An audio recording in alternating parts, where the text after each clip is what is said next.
umaga. Ito pala tayo, maglinis pala tayo ng ating ulam. Ito palang ating ulam ng hali. Tahong. Para linisan muna natin.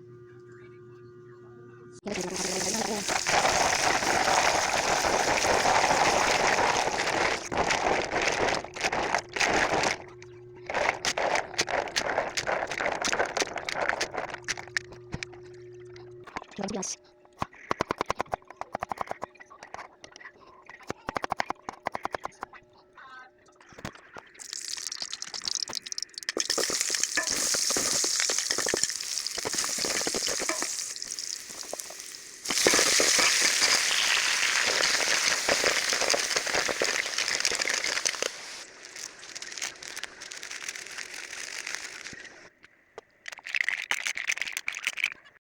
Ayan siya guys, luto ng ating ulam. Masarap na isaw-saw sa toyo at kalamansi na may konting sili. Ayan, thank you for watching guys. Kain na.